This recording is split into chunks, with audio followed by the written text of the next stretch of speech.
فَيَا الصَّلَاةُ وَالسَّلَامُ عَلَيْكَ يَا رَسُولَ اللَّهِ الصَّلَاةُ وَالسَّلَامُ عَلَيْكَ يَا حَبِيبَ اللَّهِ الصَّلَاةُ وَالسَّلَامُ عَلَيْكَ يَا خَاتَمَ النَّبِيِّينَ وَعَلَى آلِكَ وَأَصْحَابِكَ يَا شَفِيعَ الْمُذْنِبِينَ.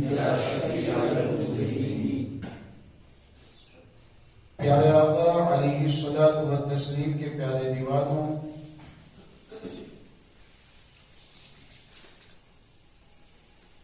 آج جس ہستی کے نام سے اور جس شخصیت کے نام سے آج کی محفل کو منعقد کیا گیا ہے اور جس ہستی کی طرف آج کی محفل کو منسوب کیا گیا ہے، یقین جانے کہ اس شخصیت کے اور اس ذات کے کارنامے ایسے ہیں کہ قیامت تک آنے والے مسلمانوں پر یہ حق بنتا ہے کہ وہ اپنے دلوں میں اس ذات کی محبت کو جگہ دے اور اس ذات کا ذکر کرتے رہیں اور اس کے ذکر کی محفلوں کو منعقد کرتے رہیں. جس ذات کے بارے میں میں آپ کے سامنے عرض کرنا چاہ رہا ہوں، یہ وہ ذات ہے کہ جس کے تعلق سے اللہ کے رسول علیہ السلام کی صحیح حدیث موجود ہے. حضور علیہ السلام نے ارشاد فرمایا، حب ابی بکر و شکرہ واجب علی کل امتی. آپ ذرا غور کریں، اللہ تبارک و تعالی کے آخری نبی اور حضور علیہ السلام کی زبان سے یہ بات ادا ہو رہی ہے. حضور علیہ السلام اپنے قیامت تک کے آنے والے امتیوں سے مخاطب ہو کر فرما رہے ہیں کہ ابو بکر سے محبت کرنا اور اس کا شکر ادا کرنا، ابو بکر سے محبت کرنا اور اس کا شکر ادا کرنا میری تمام امت پر واجب ہے. اللہ کے رسول علیہ السلام نے ایک حدیث میں تو یہاں تک فرمایا، حب ابی بکر و عمر من الایمان و بغضهما من النفاق. حضور علیہ السلام نے ارشاد فرمایا کہ ابو بکر و عمر سے محبت کرنا یہ ایمان کی علامت ہے. ابو بکر و عمر سے محبت وہی شخص کرے گا جس کے دل میں ایمان ہوگا. اور آگے اللہ کے رسول علیہ السلام فرماتے ہیں کہ ابو بکر و عمر سے بغض رکھنا، ابو بکر و عمر سے عداوت و دشمنی رکھنا یہ نفاق کی علامت ہے، اور ان دونوں سے وہی دشمنی رکھے گا جس کے دل میں نفاق چھپا ہوا ہوگا. تو یہ ایسی شخصیات ہیں کہ جن کی تعریفیں اللہ تبارک و تعالیٰ کے آخری پیغمبر اور آخری نبی کرتے ہوئے نظر آتے ہیں. تو انہی کی یاد میں اور انہی کا ذکر منانے کے لیے اور ان کے تعلق سے جو اہل سنت و جماعت کے کچھ بنیادی عقائد ہیں، ان عقائد کو سیکھنے کے لیے، سمجھنے کے لیے آج ہم یہاں پر جمع ہوئے ہیں. مجھے خوشی ہے کہ بہت سے ایسے احباب جو ہر ہفتہ اس محفل میں شرکت نہیں فرماتے ہیں لیکن اس مرتبہ وہ شریک ہوئے ہیں. میں گزارش کروں گا کہ ہر اتوار کو آپ اپنا مختصر وقت نکالیں. دین کی یہ محفل ہوتی ہے جن میں ضروری مسائل، ضروری عقائد آپ تک پہنچائے جاتے ہیں. تو آپ مختصر وقت کے لیے شریک ہوں، انشاءاللہ تعالی بہت سی ضروری باتیں آپ جانیں گے، سیکھیں گے. اللہ تبارک و تعالی ہم سب کو اہل سنت و جماعت کے عقائد پر قائم رکھیں اور اہل سنت و جماعت کے عقائد ہی پر موت نصیب فرمائے. اب سوالات و جوابات کا سلسلہ شروع کرتے ہیں. آپ تمام حضرات سے گزارش ہے کہ آپ میں سے جو بھی سوال کرنا چاہیں وہ یہاں آ کر کے ہمیں بتا دیں. انشاءاللہ تعالیٰ آپ کا سوال بھی پیش کرنے کی کوشش کی جائے گی. مفتی صاحب، یہ اس مجلس کی نسبت سے صدیق رضی اللہ تبارک و تعالیٰ عنہ سے ہیں جو کہ صحابی رسول ہیں، تو سب سے پہلے صحابی کسے کہتے ہیں اس کے متعلق معلومات پیش کروا دی جائے تو عوام کے لیے بہتر ہے. صحابی کی تعریف یہ ہے کہ جس نے ایمان کی حالت میں اللہ کے رسول علیہ الصلوۃ والسلام کی جو ظاہری حیات تھی، تو اس حیات ظاہری میں ایمان کی حالت میں جس نے اللہ کے رسول علیہ الصلوۃ والسلام کی زیارت کی، حضور علیہ الصلوۃ والسلام کا ایمان کی حالت میں دیدار کیا، اور اس دیدار کرنے والے کا انتقال ایمان ہی کی حالت پر ہوا. جس نے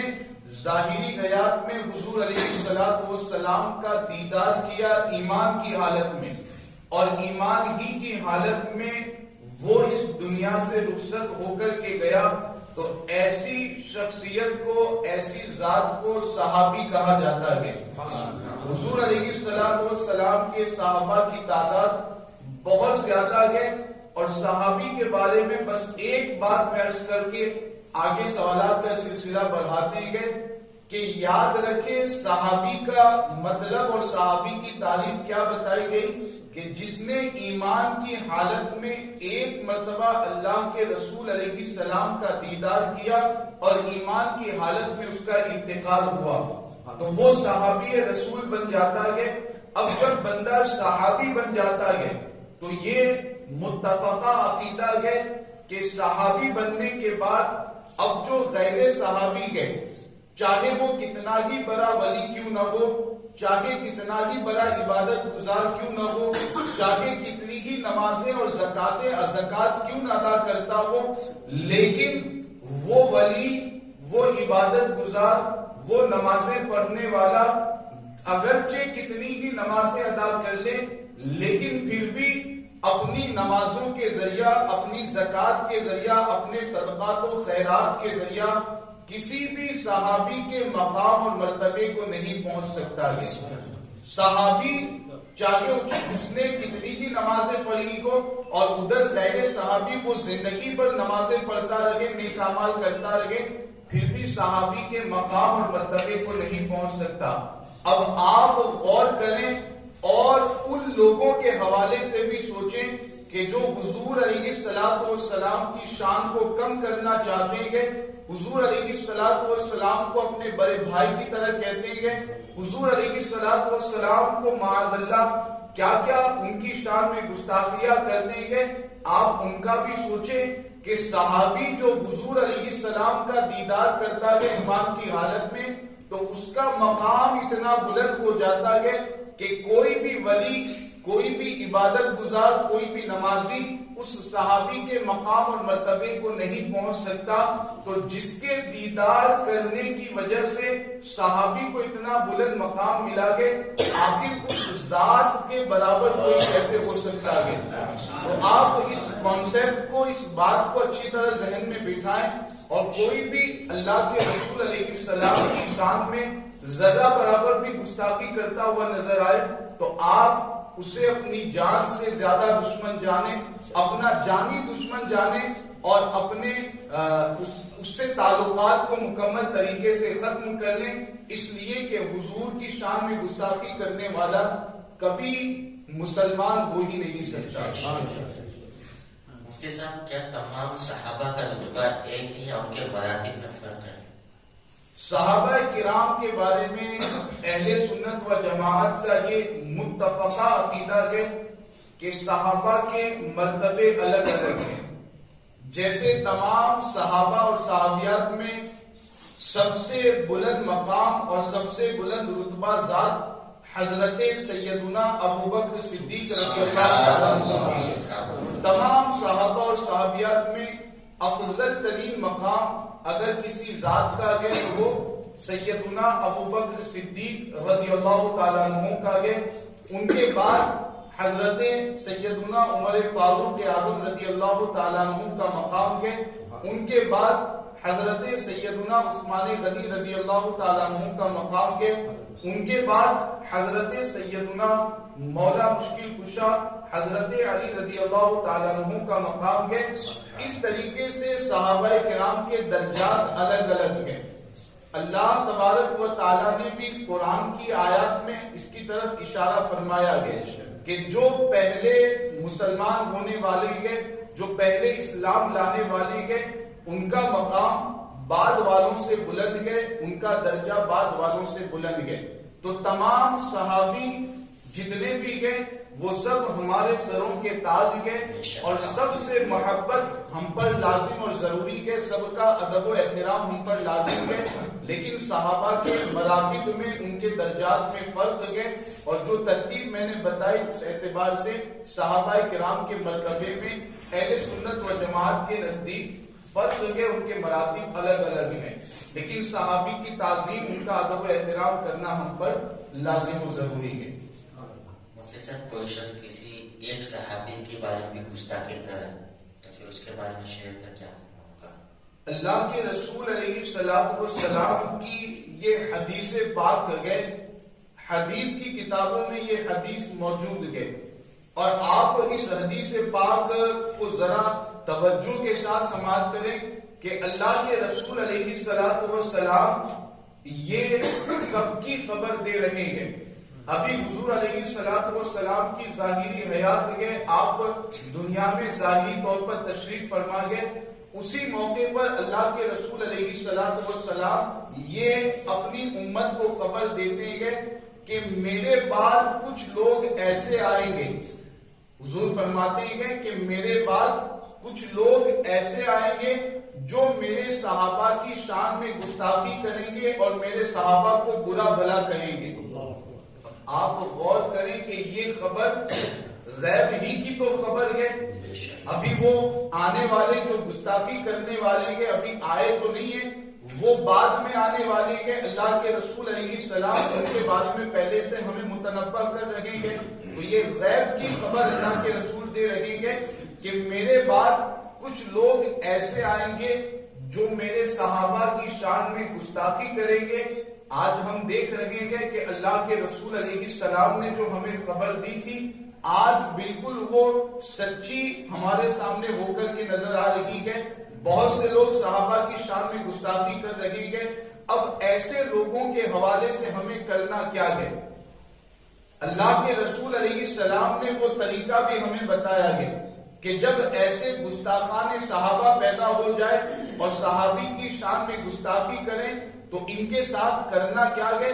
حدیث پاک کا مفہوم میں آپ کے سامنے پیش کروں کہ اللہ کے رسول علیہ السلام کے ارشاد کا مفہوم ہے کہ ایسے لوگوں سے مکمل طریقے سے رابطہ اور تعلق ختم کر دینا ہے، نہ ان کے ساتھ کھانا گئے، نہ ان کے ساتھ اٹھنا بیٹھنا گئے، نہ ان کے ساتھ نماز پڑھنی گئے، نہ ان کی نماز جنازہ پڑھنی گئے، نہ ان کے یہاں شادی بیاہ میں جانا گئے، بلکہ حضور علیہ السلام کے ارشاد کا مفہوم یہ ہے کہ مکمل طریقے سے ان کا بائیکاٹ کرنا ہے، مکمل طریقے سے ان کے ساتھ تعلق کو ختم کر دینا ہے۔ تو صحابی کے جو گستاخ ہیں ان کے بارے میں خود اللہ کے رسول علیہ السلام نے ہمیں یہ طریقہ سکھایا گیا، ہمیں طریقہ بتایا گیا، لہذا ہمیں حضور علیہ السلام کے بتائے ہوئے طریقے پر عمل کرنا چاہیے، اور جو کسی بھی صحابی کی شان میں گستاخی کرے اس کو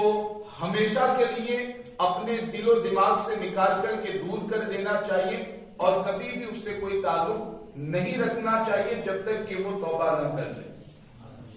مفتی صاحب ابھی آپ نے بتایا کہ سب سے افضل سیدنا صدیق اکبر پھر سردار فاروق اعظم جنہیں شیخین کہتے ہیں۔ اب شیخین سب سے افضل ہیں تو ان کا افضل ہونا یہ کہاں سے ثابت ہے؟ اگر کوئی شخص ان میں سے کسی کا افضل کا انکار کرتا ہے تو پھر اس کے بارے میں شیخ کا کیا ہوگا؟ حضرت سیدنا ابو بکر صدیق رضی اللہ تعالیٰ عنہ اور حضرت سیدنا عمر فاروق اعظم رضی اللہ تعالیٰ عنہ یہ اللہ تبارک و تعالیٰ کی مخلوق میں انبیاء اور رسولوں کے بعد، کن کے بعد؟ انبیاء اور رسول میں جو ملائکہ میں رسول ہیں وہ بھی آ جائیں گے. تو انبیاء اور رسول کے بعد اللہ تبارک و تعالیٰ کی جتنی مخلوق گئے، حضرت آدم سے لے کر کے قیامت تک جتنی مخلوق گئے، ان تمام مخلوق میں انبیاء اور رسول کے بعد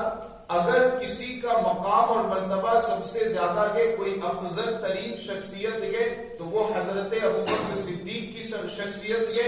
ان کے بعد حضرت عمر فاروق اعظم رضی اللہ تعالیٰ عنہ کی شخصیت ہے. یہ اہل سنت و جماعت کا عقیدہ ہے. اور یہ عقیدہ اہل سنت و جماعت نے کہاں سے لیا ہے؟ تو یہ عقیدہ حضور علیہ السلام کی حدیث سے لیا گیا ہے. چنانچہ حضرت ابو ہریرہ رضی اللہ تعالیٰ عنہ کی روایت ہے، اللہ کے رسول علیہ السلام نے ارشاد فرمایا، ابو بکر و عمر خیر الاولین والآخرین. آپ توجہ دیجیے گا، حدیث کے الفاظ میں آپ کے سامنے پیش کر رہا ہوں. آگے اللہ کے رسول علیہ السلام ارشاد فرماتے ہیں، وَخَيْرُ أَهْلِ السَّمَاوَاتِ وَخَيْرُ أَهْلِ الْأَرْضِ إِلَّا النَّبِيِّينَ وَالْمُرْسَلِينَ. حضور علیہ السلام نے ارشاد فرمایا کہ ابو بکر و عمر انبیاء اور رسولوں کے بعد اللہ تبارک و تعالیٰ کی مخلوق میں، آسمان و زمین میں جتنی مخلوقات ہیں، ان سب میں افضل ترین اگر شخصیتیں گئے تو ابو بکر کی گئے، پھر ان کے بعد عمر فاروق اعظم کی گئے. یہ حدیث پاک کے جملے میں آپ کے سامنے پیش کر رہا ہوں. اسی طرح ایک حدیث میں اللہ کے رسول علیہ السلام نے فرمایا، اور اس حدیث کو روایت کرنے والے کون ہیں جانتے ہیں؟ امام حسن بن علی رضی اللہ تعالی عنہ. یہ اپنے والد حضرت علی رضی اللہ تعالیٰ عنہ سے روایت کرتے ہیں. کون روایت کر رہا ہے؟ امام حسن اپنے والد سے روایت کر رہے ہیں. حضرت علی اس روایت کو بیان کرتے ہیں کہ ایک مرتبہ حضرت علی کہتے ہیں کہ میں حضور علیہ السلام کے سامنے تشریف فرما تھا، اور ابو بکر و عمر حضور علیہ السلام کی بارگاہ میں حاضر ہوتے ہیں. تو اللہ کے رسول علیہ السلام نے حضرت علی کو مخاطب کرتے ہوئے فرمایا کہ اے علی، ابو بکر و عمر سیدہ کہول اہل الجنہ و شبابہم الا النبیین والمرسلین. حضرت علی بیان کر رہے ہیں کہ حضور علیہ السلام نے مجھ سے فرمایا کہ اے علی، ابو بکر و عمر جنتیوں میں جو ادھیر عمر کے لوگ ہیں اور جنتیوں میں جو نوجوان ہیں، ان تمام کے سردار ہیں سوائے انبیاء اور مرسلین کے. تو آپ غور کریں کہ یہ روایتیں اور حدیثیں جو آپ کے سامنے پیش کی جا رہی ہے، اس کو روایت کرنے والی ذاتیں بھی کیسی ہے، اور حضور علیہ السلام کے کیسے واضح ارشادات موجود ہیں، جن سے اہل سنت و جماعت کا یہ عقیدہ اچھی طریقے سے واضح ہو جاتا ہے کہ افضل البشر بعد الانبیاء والمرسلین یہ حضرت ابوبکر صدیق کی ذات ہے. ان کے بعد حضرت عمر فاروق اعظم کا مقام و مرتبہ ہے. ایک فرقہ ہے شیعہ جو اہل بیت کی محبت کا دعویٰ کر کے صحابہ کے شان میں مستقل کرتے ہیں. تو وہ لوگ یہ کہتے ہیں کہ شیخ ہے، یعنی کہ صدیق اکبر فاروق اعظم نے خلافت کو غصب کر لیا. حضرت صدیق اکبر کا حق حضرت علی کا حق تھا، تو حضرت علی کو دینے کے بجائے صدیق اکبر نے اس پر غصب کر کے اپنے خود خلافت سے مانا. تو پھر اس کے بارے میں شریعت کا کیا ماننا؟ خلافت کے بارے میں یہ یاد رکھیں کہ خلفائے راشدین جن کو کہا جاتا ہے، ہم اہل سنت و جماعت کے نزدیک 5 خلفائے راشدین ہیں. حضور علیہ السلام کی جو سچے نائب تھے، اور حضور علیہ السلام کی اس ظاہر دنیا سے تشریف لے جانے کے بعد مسلمانوں کے دینی اور دنیاوی معاملات کو جنہوں نے انجام دیا، وہ 5 کل خلفائے راشدین ہیں اہل سنت و جماعت کے نزدیک، جس کی خبر اللہ کے رسول علیہ السلام نے اپنی حدیث میں دی تھی، وہ 5 خلفائے راشدین کون ہیں، ان کی ترتیب کیا ہے؟ سب سے پہلے حضرت سیدنا ابو بکر صدیق یہ خلیفہ بنے، ان کے بعد حضرت عمر فاروق اعظم خلیفہ بنے، ان کے بعد حضرت عثمان غنی خلیفہ بنے، پھر چوتھے نمبر پر حضرت سیدنا علی مرتضی رضی اللہ تعالی عنہ خلیفہ بنے، اور 5ویں نمبر پر امام حسن مجتبی رضی اللہ تعالی عنہ یہ 6 مہینے کے لیے خلیفہ راشد بنے تھے۔ تو یہ 5 خلفائے راشدین کے، اب ان میں جو ترتیب بتائی گئی ہے، ابو بکر پہلے نمبر پر گئے، حضرت علی چوتھے نمبر پر گئے، تو جو یہ کہیں کہ حضرت ابو بکر رضی اللہ تعالیٰ عنہ نے معاذ اللہ حضرت علی کے حق کو چھین لیا اور خلافت کو معاذ اللہ غصب کر لیا، تو یہ شخص تمام صحابہ کرام پر اعتراض کر رہا ہے، اور ساتھ میں حضرت علی رضی اللہ تعالی عنہ کی شخصیت پر بھی اعتراض کر رہا ہے، یہ اٹھا رہا ہے۔ کیوں؟ اس لیے کہ حضرت علی رضی اللہ تعالی عنہ نے بھی حضرت ابو بکر صدیق کی بیعت کی اور آپ کو مسلمانوں کا پہلا خلیفہ تسلیم کیا۔ جب حضرت علی رضی اللہ تعالی عنہ نے یہ تسلیم کر لیا، آپ کی بیعت کر لی، تو اگر کوئی حضرت ابو بکر صدیق یا باقی خلفاء پر انگلی اٹھاتا گیا، اعتراض کرتا گیا، تو وہ حقیقت میں حضرت علی کو غلط ثابت کر رہا ہے۔ معاذ اللہ وہ ان پر انگلی اٹھاتا گیا، ان پر اعتراض کرتا گیا، اور تمام صحابہ کرام پر اعتراض کر رہا ہے۔ لہذا ایسے شخص کی بات ہرگز نہ سنیں۔ اہل سنت و جماعت کا جو عقیدہ ہے، تمام صحابہ کا جس پر اجماع ہے کہ حضرت ابو بکر صدیق پہلے خلیفہ، دوسرے نمبر پر حضرت عمر، تیسرے نمبر پر حضرت عثمان غنی، اور چوتھے نمبر پر سیدنا حضرت علی رضی اللہ تعالیٰ عنہ یہ خلیفہ بنے۔ حضرت علی کا مقام خلیفہ ہونے میں پہلا نہیں ہے بلکہ چوتھا نمبر ہے ان کا۔ یہی اہل سنت و جماعت کا عقیدہ ہے۔ جو اس کے خلاف عقیدہ رکھے گمراہ بد مذہب کے، اہل سنت و جماعت سے خارج ہے۔ مفتی صاحب، باغ فدق کیا ہے جس کے بارے میں شیعہ حضرت سیدنا صدیق اکبر کے بارے میں گستاخیاں کر کے اہل سنت کو گمراہ کرنے کی کوشش کرتے ہیں؟ یہ باغ فدق کیا ہے؟ ان کا کہنا یہ ہے کہ یہ نبی کریم صلی اللہ تعالیٰ علیہ وسلم کے بعد یہ باغ فدق جو جگہ ہے، یہ حضرت فاطمہ الزہرا کا حق تھا، تو حضرت ابو بکر صدیق رضی اللہ تعالیٰ عنہ نے ان کو نہ دیا، اس وجہ سے وہ ان کی شان میں گستاخیاں کرتے ہیں۔ تو اس حوالے سے باغ فدق کے بارے میں پہلے میں یہ آپ کو بتا دوں کہ یہ ایک باغ تھا جو خاص حضور علیہ الصلوۃ والسلام کی ملکیت میں تھا۔ ایک تو ہوتا ہے مال غنیمت، جو غنیمت میں جب جہاد کیا جاتا ہے تو اس کے بعد جو مال حاصل ہوتا ہے اس کو غنیمت کہتے ہیں، اور ایک ہوتا ہے مال فے۔ مال فے یہ خاص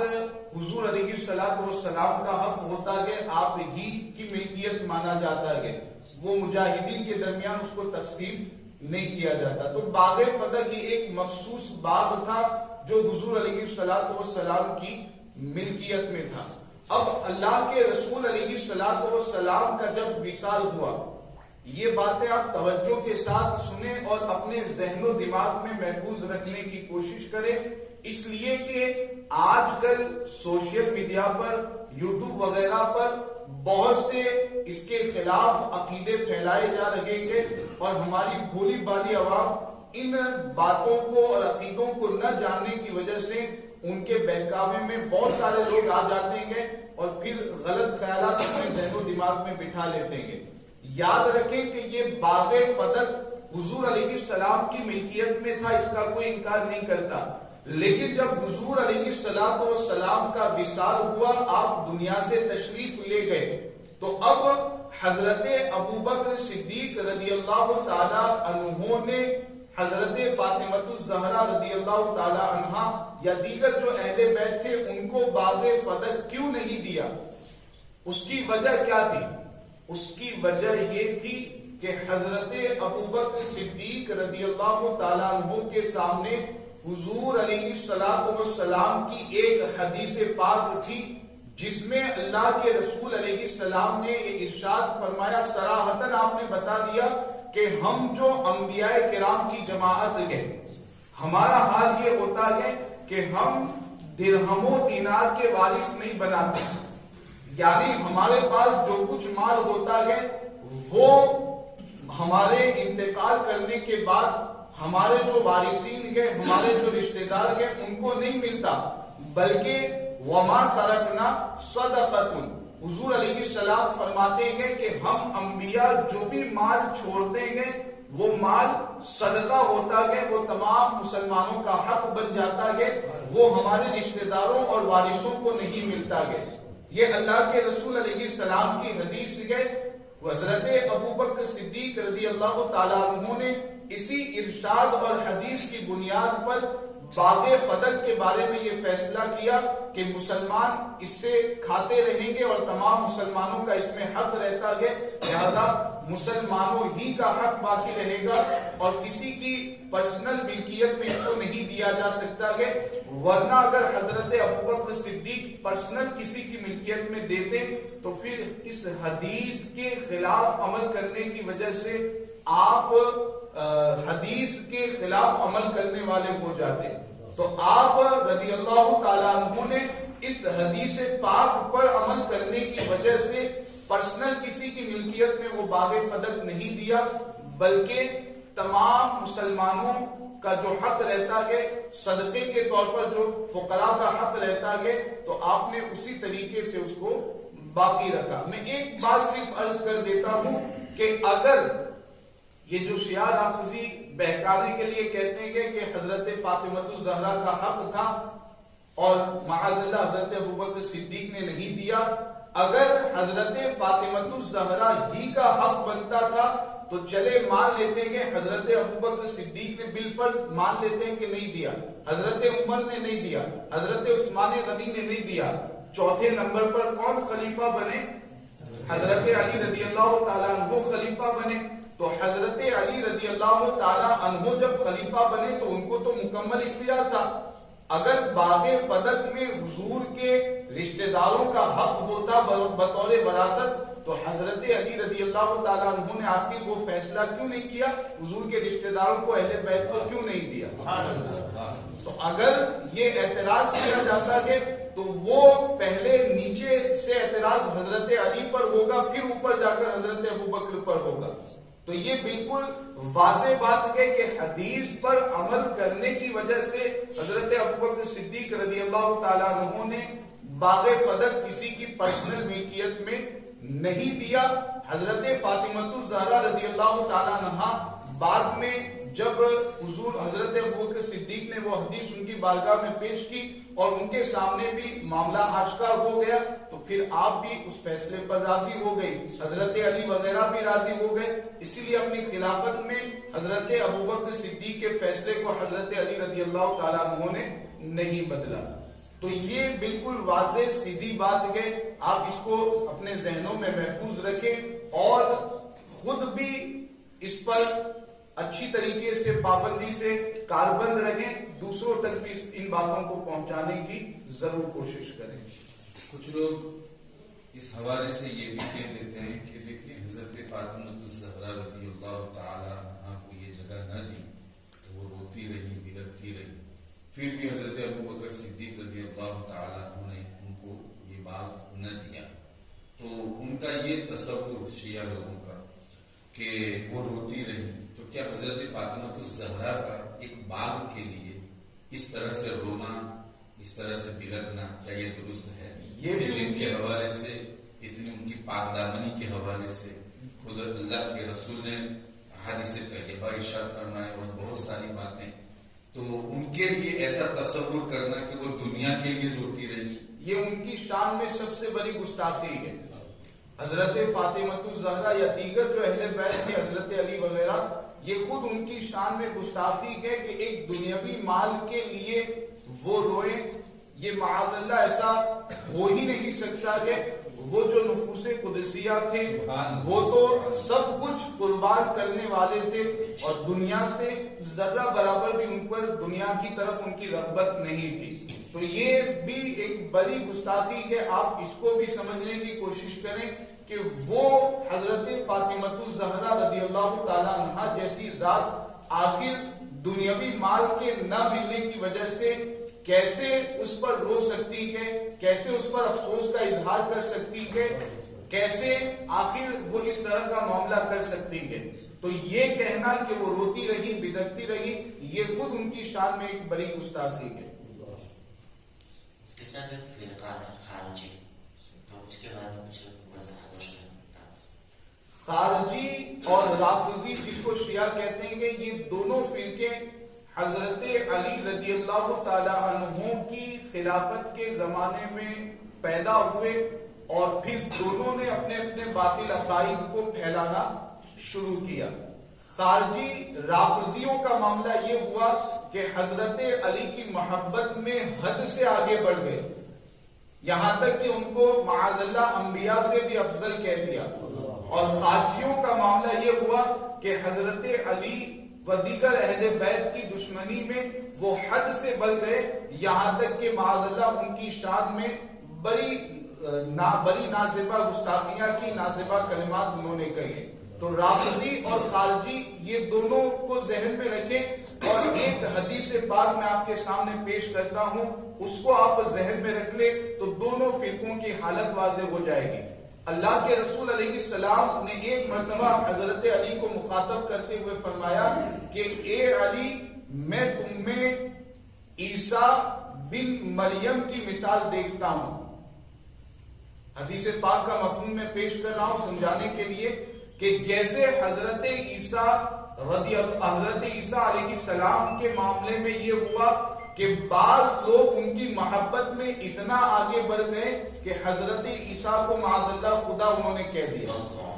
اور بعض لوگوں کا حال یہ ہوا کہ ان کی دشمنی میں اتنا آگے بڑھ گئے کہ ان کی شان میں صریح گستاخیاں کی اور ایمان سے وہ نکل گئے. تو اللہ کے رسول علیہ السلام فرماتے ہیں حضرت علی سے کہ تمہاری بھی مثال عیسیٰ بن مریم کی طرح ہے کہ جیسے حضرت عیسیٰ کی محبت میں کچھ لوگ حد سے آگے بڑھ گئے, ایمان سے نکل گئے, اور ان کی دشمنی میں حد سے آگے بڑھے, ایمان سے نکل گئے, تو ویسے ہی اے علی تمہارے کے بارے میں بھی ایسا ہی ہوگا کہ کچھ محبت کرنے والے ہوں گے, وہ ایسی محبت کریں گے شریعت نے جس کی اجازت نہیں دی, حد سے آگے بڑھیں گے, ایمان سے نکل جائیں گے, اور دشمنی رکھنے والے بھی کچھ ایسے ہوں گے کہ جو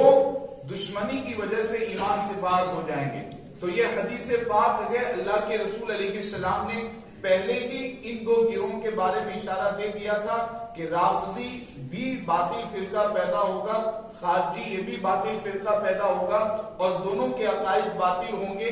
بیچ والا جو راستہ ہوگا وہی اہل سنت و جماعت کا راستہ ہوگا کہ جس میں صحابہ کی محبت بھی ملے گی اور اہل بیت کی محبت بھی ملے گی. اور اہل سنت و جماعت کے بارے میں آپ دیکھیں تو صحابہ کرام کی بھی ہم تعظیم کرتے ہیں, اہل بیت اطہار کی بھی تعظیم کرتے ہیں, صحابہ کو بھی ہم اپنے سروں کا تاج مانتے ہیں, اہل بیت اطہار کو بھی اپنے سروں کا تاج مانتے ہیں. اسی لیے تو ہمارے امام نے ہمارے عقیدے کو واضح کرتے ہوئے کہہ دیا کہ اہل سنت کا یہ بیڑا پار اصحاب حضور نجم ہے اور ناؤ ہے اطرت رسول اللہ کی. اگر سمندر پار کرنا ہے تو کشتی کی ضرورت رہتی ہے اور ساتھ میں سمت معلوم کرنے کے لیے ستاروں کی ضرورت ہوتی ہے. تو اگر یہ دنیا کی کشتی کو پار کر کے جنت تک پہنچنا ہے تو اس میں اہل بیت اطہار کی محبت کی کشتی میں بیٹھنا اور پھر اس کے بعد صحابہ کرام کی محبت کے ستاروں کو دیکھنا, یہ دونوں ضروری ہے, تبھی جا کر کے جنت تک پہنچ سکتے ہیں, ورنہ جہنم ہی مقدر ہوگا اگر دونوں میں سے کسی کے بارے میں بھی دل میں گستاخی آئی یا زبان سے گستاخی بیان کی. اگر کوئی شخص امیر معاویہ رضی اللہ تعالی عنہ کی شان میں جو نام لے کر گستاخیاں کرتے ہیں ان کے لیے کیا حکم ہے؟ کیا امیر معاویہ کی شان میں اس طرح سے غلط باتیں منسوخ کرنا درست ہے؟ حضرت امیر معاویہ رضی اللہ تعالیٰ عنہ یہ حضور علیہ الصلوۃ والسلام کے چہیتے صحابی اور وہ صحابی ہیں کہ جن کو اللہ کے رسول علیہ السلام نے وحی کے لکھنے کے لیے مقرر کیا. اب آپ بس اتنی بات ذہن میں رکھیں کہ جو کاتب وحی الہی ہو اور اللہ کے رسول علیہ السلام جن سے اتنی محبت کرتے ہوں کہ وحی لکھنے کے لیے ان کو مقرر کریں، تو ان کے بارے میں اگر کوئی غلط عقیدہ رکھتا ہے تو وہ کیسے سنی ہو سکتا ہے؟ ان کی شان میں گستاخی کرنے والا یقیناً جہنم کے کتوں میں سے ایک کتا ہے. اہل سنت و جماعت کے عقائد سے وہ اہل سنت و جماعت سے خارج ہو جاتا ہے. وہ ہرگز سنی نہیں ہو سکتا جو اللہ کے رسول علیہ السلام کے کاتب کی گستاخی کرے، جو حضور علیہ السلام کے صحابی کی گستاخی کرے. یقیناً وہ ایمان سے خارج ہو جاتا ہے اور دار اسلام سے وہ باہر نکل جاتا ہے. عام مسلمان کے بارے میں آپ جانتے ہیں، حدیث پاک میں آیا ہے کہ اگر کوئی کسی عام مسلمان کو کافر کہتا ہے، کسی عام اور جنرل مسلمان کو کافر کہتا ہے، تو اگر سامنے والا کافر نہیں ہے تو وہ کہنے والا خود کافر ہو جاتا ہے. تو یہ جو صحابی رسول اور کاتب وحی الہی حضرت امیر معاویہ رضی اللہ تعالیٰ عنہ کی شان میں گستاخی کرتے ہیں، معاذ اللہ ان کو جہنمی کہتے ہیں، ان پر کفر کا فتویٰ لگاتے ہیں، آخر وہ کیسے مسلمان رہ سکتے ہیں؟ جب عام مسلمان کی شان میں گستاخی کرنے والا، اس کو کافر کہنے والا خود کافر ہو جاتا ہے، تو پھر صحابی رسول کو کافر کہنے والا، جہنمی کہنے والا کیسے سنی اور مسلمان ہو سکتا ہے؟ تو یہ چیز ذہن میں رکھیں کہ اس طرح کے جتنے بھی لوگ ہیں ہمیں ان سے قطع تعلق کرنا ہے، نہ ان کی باتوں کو سننا ہے، نہ ان سے کسی طرح کا کوئی رشتہ رکھنا ہے. مفتی صاحب ایک سوال یہ ہے، مشاجرات صحابہ کہ صحابہ کے درمیان کبھی کسی معاملے میں نوک جھونک ہوئی، تو اس حوالے سے کیا عوام کو اس کی طرف زبان کھولنا کیا درست ہے؟ ان کے درمیان جو بھی نوک جھونک ہوئی یا جو بھی مسئلے ہوئے تو کیا عوام کو یہ حق بنتا ہے کہ وہ اس پر گفتگو کرے؟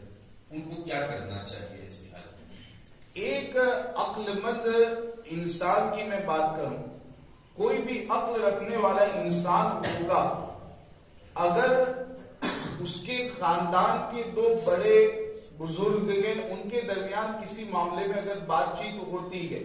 تو کوئی بھی عام عقل سلیم رکھنے والا انسان بھی یہی فیصلہ کرے گا کہ دونوں ہمارے بڑے ہیں اور دونوں کے درمیان جو بھی معاملات ہیں،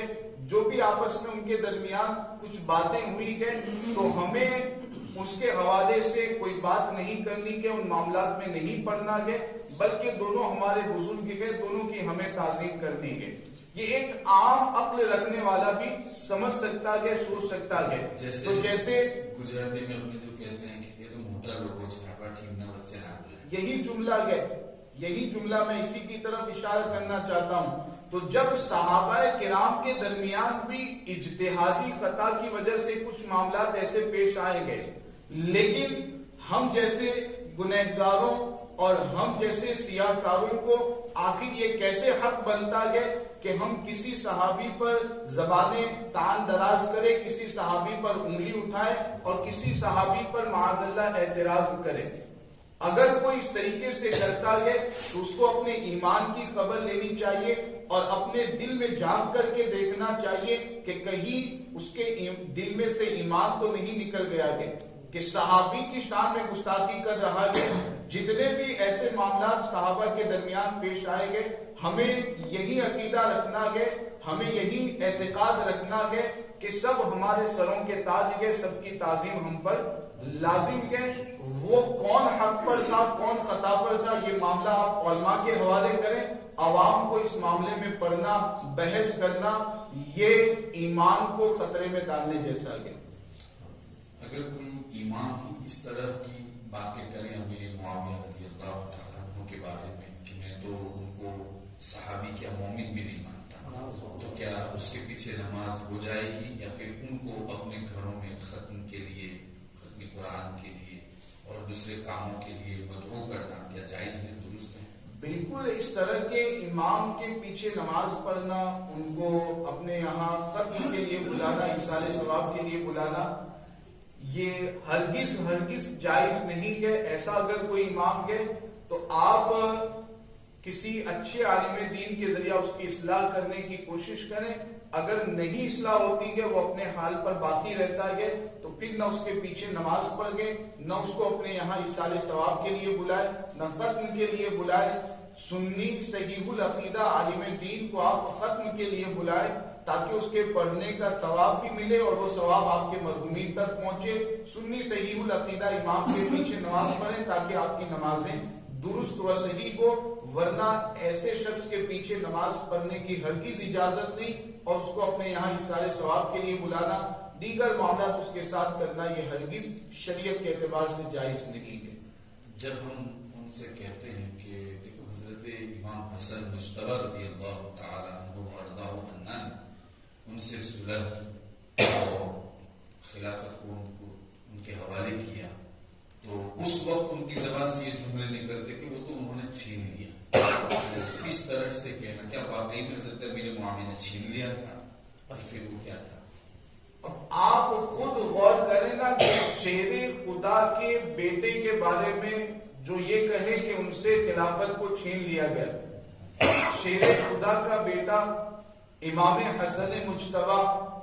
ایسے کے بارے میں اگر کوئی یہ کہتا ہے کہ خلافت کو چھین لیا، حالانکہ صریح طور پر یہ موجود ہے کہ اپنی مرضی سے انہوں نے حضرت امیر معاویہ رضی اللہ تعالیٰ عنہ کو مسلمانوں کا امیر بنایا، ان کے ہاتھ پر بیعت کی، اور یہ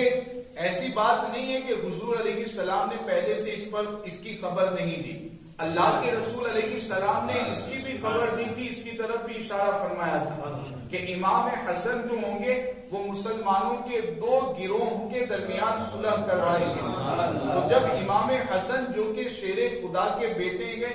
آخر ان سے کوئی کسی بھی چیز کو کیسے چھین سکتا ہے؟ دنیاوی معاملات میں یہ تصور نہیں ہو سکتا، تو دینی معاملات میں اتنی بڑی ذمہ داری، اگر امامت صغرا ہم دیکھ لیں یعنی مسلح کسی شخص کو سونپنا ہوتا ہے تو ہم کتنی احتیاط کرتے ہیں۔ تو یہ تو تمام مسلمانوں کا امیر بنانا، تمام مسلمانوں کا خلیفہ بنانا اور تمام مسلمانوں کا اسے امام بنانا، آخر اتنی بڑی ذمہ داری شیر خدا کا بیٹا یہ کیسے دے سکتا ہے اگر وہ صحیح نہ ہوتے؟ تو یہ بالکل غلط بات ہے، عقل بھی اس کو تسلیم نہیں کرتی، عقل میں آنے والی یہ باتیں نہیں ہے۔ جزاک اللہ مفتی صاحب کی اللہ، آپ نے ہمارے لیے وقت نکالا اور تشریف لائے۔ اللہ رب العزت دارین کی سعادتوں سے آپ کو مالا مال فرمائے اور آپ کو اجر جزیل عطا فرمائے۔ دعا۔ بسم اللہ الرحمن الرحیم، اللهم صل على سيدنا مولانا محمد وعلى آله وصحبه اجمعین۔ یا اللہ یا رحمان یا رحیم، جتنے بھی عقائد کے تعلق سے ضروری باتیں بیان کی گئی، ان باتوں کو اچھی طریقے سے سمجھنے، اپنے ذہنوں میں محفوظ رکھنے اور تا دم آخر ان تمام عقائد اہل سنت و جماعت پر قائم رہنے کی ہمیں توفیق عطا فرما۔ ہمارے گھر والوں، خاندان والوں کو، علاقے والوں کو، تمام لوگوں کو اہل سنت و جماعت کے عقائد پر قائم و دائم رکھ۔ مولا تبارک و تعالی ایمان کی سلامتی عطا فرما، ایمان کے ساتھ نیک اعمال کرتے ہوئے زندگی گزارنے کی توفیق عطا فرما، ایمان پر، عقائد اہل سنت و جماعت پر ہمیں موت نصیب فرما۔ اللهم ربنا تقبل منا انك انت السميع العليم وتب